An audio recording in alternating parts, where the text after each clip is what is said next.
Pagbalik sang face-to-face dinagyang festival sa syudad sang Iloilo, opisyal na ngaging anunsyo sang Iloilo Festivals Foundation Incorporated. Balik sa dalanon ang dinagyang 2023, inang lauman sa mga pumuluyo kag bisita, kadungan sa opisyal nga pahayag ni Mayor Janet Treñas kag sang Iloilo Festivals Foundation Incorporated para sa dinagyang festival sa masunod nga tuig. Enero 22 ang gintalana nga highlight sang kahiwatan kag ginalauman nga mangining grande. Actually, Mayor Jerry Treñas has already announced the comeback sang ato nga face-to-face dinagyang festival for 2023. So, we already published the dates, the official dates sang ang aton nga festival para makaplano na ang aton nga mga kauturan nga gusto magbisita diri sa Iloilo, especially ang yara sa abroad nga 2 years wala di makapuli sa Iloilo. So at least they can already start planning their trips, ang pag-book sa ila tickets, hotels, etc. And gina-expect naton of course ang aton major events, especially ang aton nga tribes competition.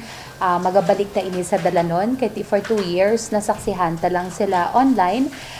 Subong mabatian na gid sang aton nga mga audience, sa aton mga kauturan ang paglinagumba sa mga drums. Suno sa IFFI, madamo sa balantayan nga mga events apang liwat ini nga makita sang live o kon face-to-face. Ginahitso sang IFFI ang schedule sa mga kahiwatan para sa kalingawan sang tanan. We will be introducing innovations for the festival in some of the major events. So, amo na ang dapat i-look forward sang aton nga mga kauturan kung ano ni nga mga innovation na introduce naton. And of course, hindi gid madula ang pinaka-paborito sang tanan ng food festival. So we hope that we can prepare more locations of the food festival kay busugon nato ng aton mga bisita sa mga manamit nga pagkaon diri sa Iloilo City.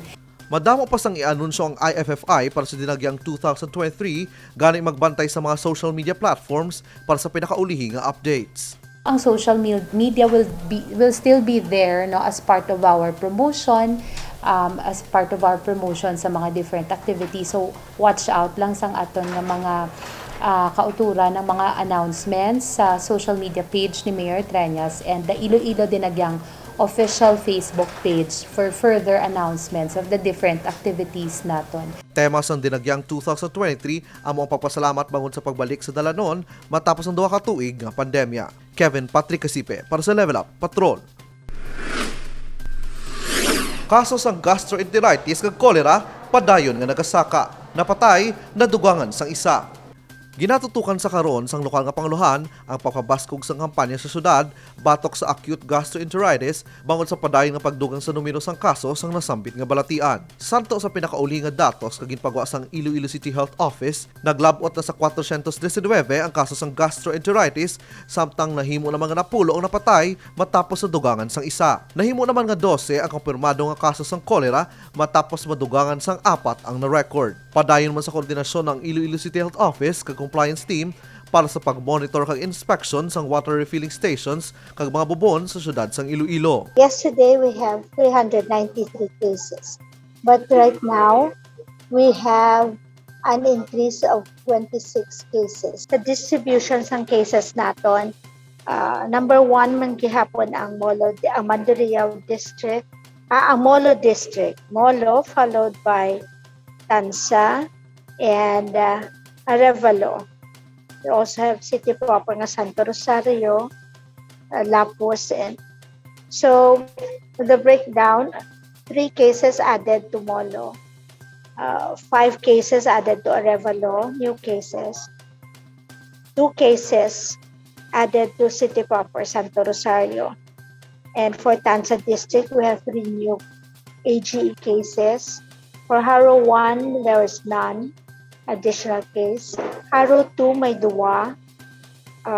Ang La Paz, we have a total of 5 new cases, including ang na-admit na because of COVID also. And for Lapus District, no additional.